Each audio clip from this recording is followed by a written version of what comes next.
ang paborito nating crispy bangus. Gawin nating napakasarap at talaga namang katakam-takam na bangus sisig.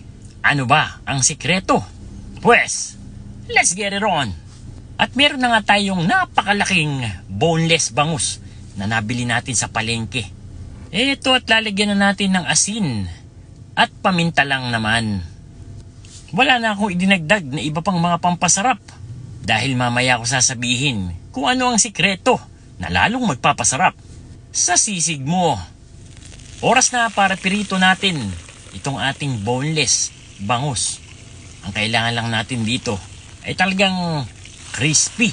Hindi ba't napakasarap ng bangus kung ito ay crispy, lalo na sa bangus sisig.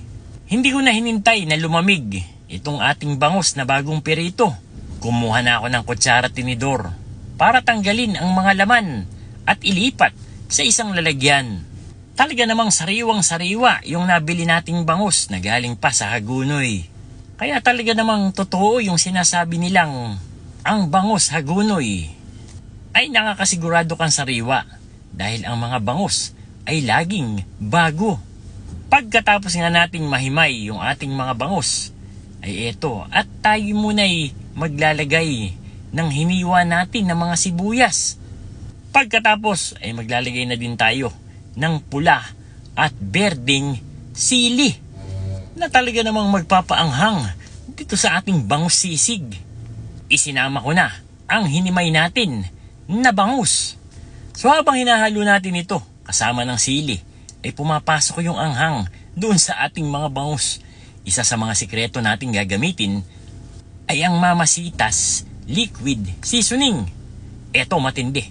Meron pa tayong Mamasitas Kapangpangan style na sisig. So kung mapapansin nyo, ay hindi na ako nagpiga ng kalamansi dito sa ating sisig. Doon kasi sa ating ibinuhos na Mamasitas sisig mix, ay kumpleto na. Nandun na ang ibang mga pampalasa at nangingibabaw ang citrus flavor nito.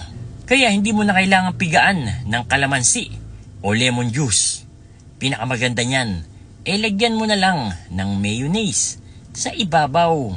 Teka muna nga, ikaw, nasubukan mo na ba na gawin itong bangus sisig?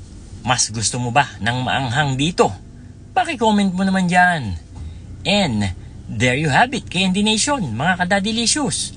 Ito yung ating version ng bangus sisig kasama ang Mamasita.